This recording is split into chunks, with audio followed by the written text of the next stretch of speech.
I'm Sarah Lacey. And I'm Paul Carr.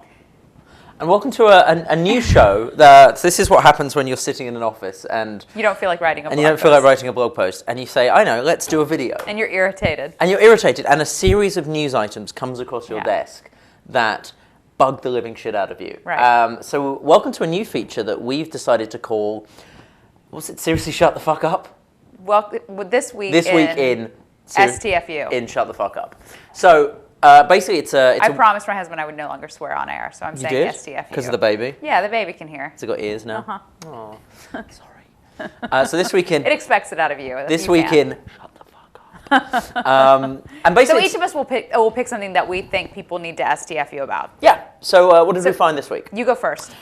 Well, so the thing that actually prompted the idea for this show is Tesla is suing the BBC. Now, for those of you who don't know... God forbid the BBC do a show that inaccurately portrays the range of the Tesla, which is the single most important marketing thing of an electric car. God forbid they sue them for libel. Right. Let's just break this down. First of all, the BBC, which is, of course, the British Broadcasting Corporation, so a thing dear to my heart. And for those Americans watching who don't know, the BBC don't care. Or don't care. The BBC is it's basically public television. It's paid for by the British taxpayer through a thing called the TV license, which everyone in Britain has to pay who has a television. So basically, Elon Musk wants my money. So Except you're not in Britain with a TV. No, but if I were... Theoretically, because you have an accent. All right, trying to take money out the hands of my parents and my grandparents if they weren't dead and had a television.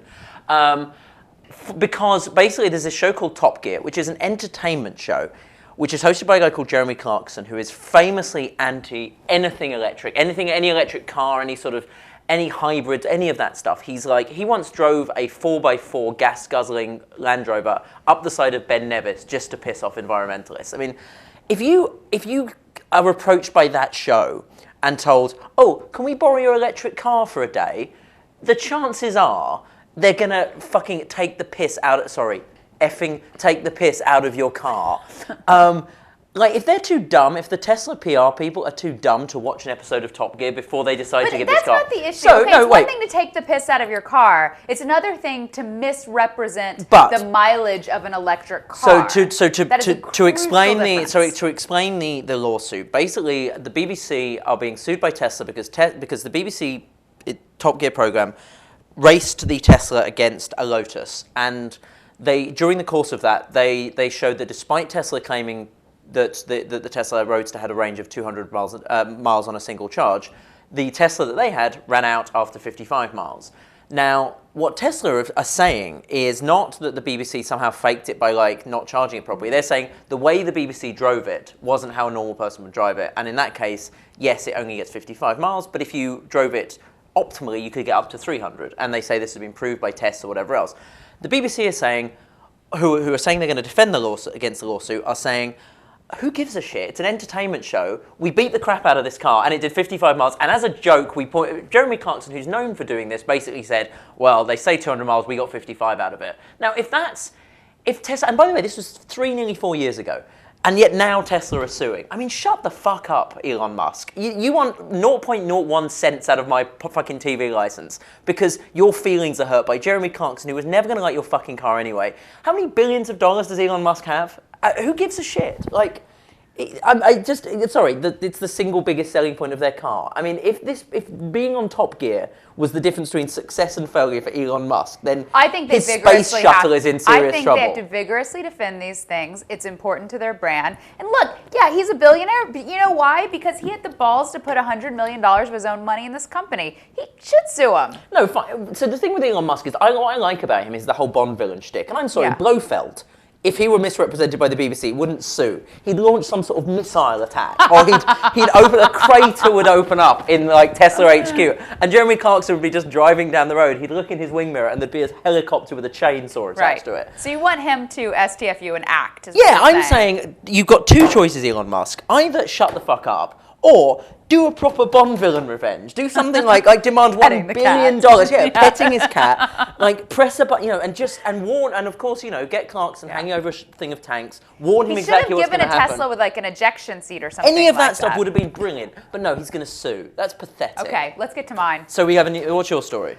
All right, so as readers know, Yeah. I've been a rabble-rouser on this whole payroll tax, Everything, San yep. Francisco, trying to basically drive startups out of the city Yep. by demanding ridiculous amounts of money that no other city in America, including all of the surrounding Yep. Bay Area cities, would charge. Yep. And what TechCrunch is, I think, quite reasonably asking for is if you would like to keep startups here, then just make the tax policy equal to every other city in California. Yep. So a lot of people are getting upset. People are now saying that, one of the things that people were griping about was that the old plan only gave a deferral to Twitter if they located in the Tenderloin. And some people were saying, oh, well, this is great. Now we're not going to revitalize the Tenderloin if we give this blanket tax deferral to everyone. Because the only chance of us getting good companies into the Tenderloin. That's frankly the city's fault that the Tenderloin is a wasteland because the city will not tackle the homeless problem. Like Rudy Giuliani did not require that, Wall Street move into Times Square to clean it up. Yeah. He cleaned it up on his own and then made it appealing for Yeah. companies to go there. Now, as somebody who regularly picks up hookers and scores cheap cocaine, I've spent a lot of time in the Tenderloin. And I have to say, yeah, the problem with the Tenderloin is not the tax breaks. Like, the reason why businesses are not Right. located there is because you can't walk 10 yards without some And crazy woman. You shouldn't try to extort startups into, the only way we're not going to have this outrageous tax on your stock options is if you move into the worst part of town. Yeah. And let me tell you, there are plenty of entrepreneurs in the Tenderloin. They just don't happen to be working in tech. But Okay, but that's anyway, not so even the that's not STFU what- That's not part. who has to STFU. But so one of the things that's come out in this whole debate about the Tenderloin is PETA, the people for the ethical treatment of animals, is jumping on the bandwagon while we're all discussing the fate of the Tenderloin. Uncharacteristically jumping on the bandwagon. Right, and so they have demanded that the Tenderloin be renamed the Tempeh District after the protein-packed fermented soybean product. Now, when you told me this in the office, Can I read you their quote I before called you? bullshit. But Yes. No, look, unlike San Francisco Chronicle does not give us credit for breaking stories, but I will full on give San Francisco Chronicle credit for this story. It is a real story. This is not and a this is joke. a real quote from somebody at Their PETA. executive vice president, Tracy Ryman, wrote in a letter that she mailed to the mayor of San Francisco, quote, "The city deserves a neighborhood named after a delicious, cruelty-free food instead of the flesh of an abused animal."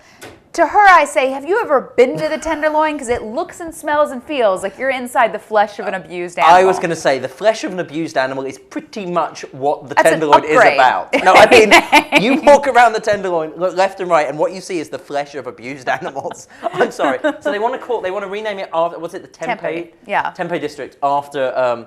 Delicious soybean protein packed. That isn't going to work. Well, That and isn't it was gonna also fly. named the Tenderloin because of the shape of the area. Yeah, First it's of nothing all, to do it had with nothing to the do. killing of cattle.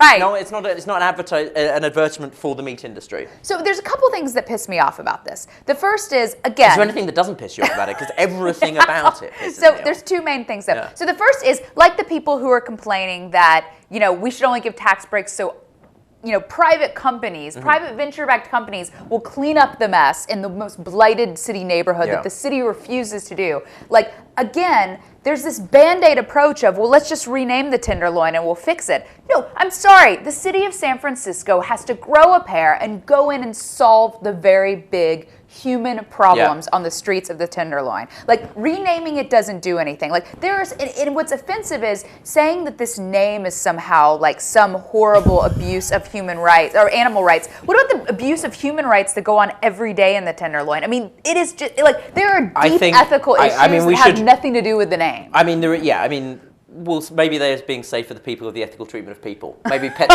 is dealing with that. I mean, the other issue that pisses me off is like, look, I'm an animal lover. I started a rescue shelter before I moved from Memphis. Yeah. I have way too many cats. Yeah. I love animals, You but do like, have way too many cats. there's a lot of legitimate issues that like animal rights and animal cruelty, activists are facing today. The name of a neighborhood in San Francisco is not one of them. I would be furious if I gave any money to PETA and I felt like a second of time was being wasted on stuff like this. Yeah, whatever money you give to PETA is being used to pay people like Tracy. I actually have to say the Tenderloin is brilliant because if you drive through, I was in a cab today driving through the Tenderloin, they have these signs up everywhere. They're obviously definitely trying to they are going for the rebranding rather than cleaning the fuck Rather than up actually thing. fixing Because it. they've got these signs everywhere and it says, one of them is brilliant, it's a huge sign, it says, 200 historic buildings in 20 blocks. Yeah. And then underneath it says, yeah, we're proud. And you look round and you go, you are? Because they're all full of hookers and needles. Like, just because they're old doesn't, you know. But I mean, there's a very sad element to it too. And this is a city that is very defensive about combating homeless people or vilifying homelessness in any way, which I understand is a tricky issue. But I don't think we do people favors by allowing what goes on in the Tenderloin. If people don't live here, you live there. How would you describe it? I mean, it's a mess. It's basically, it's like somebody's opened up a Tupperware container full of homeless But it's drug not just addicts. homeless, it's drug I mean, it's zombies, basically, is what and the it thing looks is, it's like. not, homeless people isn't the problem. There are plenty of homeless people in London, there are plenty in New York, there are plenty I mean, everywhere. I live in the Mission. There's tons of homeless It's nothing people. That's to not with the homeless issue. people. No, it's crazy drug-addled homeless people. It's like the Tupperware container contained crazy drug-addled homeless people, and they just poured them out, and they're... No, and it's not like, and what it was actually one of the first things I saw when I couldn't figure out when I came to San Francisco was in the UK, not to get all socialist about this, but in the UK we have universal free socialist medicine that deals with this shit. If you're mentally disturbed, there are places for you to go, and in San Francisco there clearly aren't. Well, there are. It's the Tenderloin, but there are no, you know, and it's really disturbing because it's not, oh, these people are horrible. It's sad. It's what the fuck? Why is no one dealing with this? And yeah, it's really messed up. I wouldn't, you know, I mean, the PETA are clearly just attention seeking, which is their whole shtick. They're the ones who get celebrities to be naked rather than wear fur. I mean, they're all about getting attention. But that said, it does make you wonder. It's like the ethical treatment of animals is all well and good, but actually don't choose the Tenderloin. There are no actual animals being hurt by the Tenderloin being named the Tenderloin. No, and the point is as well, exactly, and it's just it's really tone deaf of them to do it because it's kind of like, there are actually real issues in the Tenderloin which are not funny. Although, just on the topic of funny, can we please read the quote? Because it's brilliant. I have to say, I bitch about the city a lot. I love the police in the city. The police in the Mission are my favorite people in the world. So the Chronicle asked Captain Joe Garrity, the commanding officer of the Tenderloin Police Station. Who, by the way, has every right to be a humorless fucker. I mean, he has every right. That is the worst job in the city. He should be, by rights, just so pissed off and have not a humorous bone in his body. And yet, we have the best police force in the country. This guy. So his first question, of course, was, what is Tempe? Yeah. And then, being a good cost-conscious manager, he offered an alternative name. He thinks Lipitor might be appropriate for the neighborhood. After all, it's a drug used to combat high cholesterol, of which eating red meat can be a contributing cause and could help be a corporate sponsor to pay for city services. Isn't that just brilliant? I just love the idea that he was like, yeah, I don't really know what that tempeh shit is, but you know what? Like, if we are changing the name, if we are considering it meat, what could solve the problems associated with meat? Lipitor. That man is...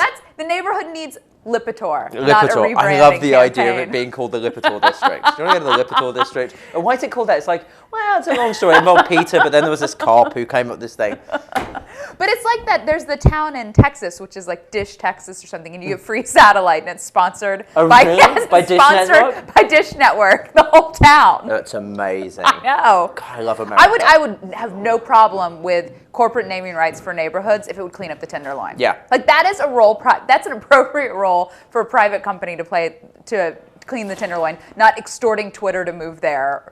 I think we just solved the city's problems. We need to rename the Tenderloin into some corporate sponsor, sponsored by, you know, I don't know who's buying into that dollar. Like I'm looking around and I'm like, who is trying to hit this target demographic? What do coke-addled hookers buy? Certainly not shoes. Zappos nowhere near. All right. So the one person who should not STFU is Captain Joe Garrity. Yeah, this is the new format of the show. We have two people who can STFU. One of whom, in my case, is Elon Musk. One, in your case, is the entire organization of the people. Is PETA and everyone complaining basically and everyone about. Complaining. But Captain, was it Joe? Garrity. Joe Garrity, you are our man of the week. Join us next week on This Week Or next time we're irritated. Or next time, but yeah, join us either in 10 minutes when Mike gets back, or in 6 months if we have a good few months on this week /hour/year in STFU.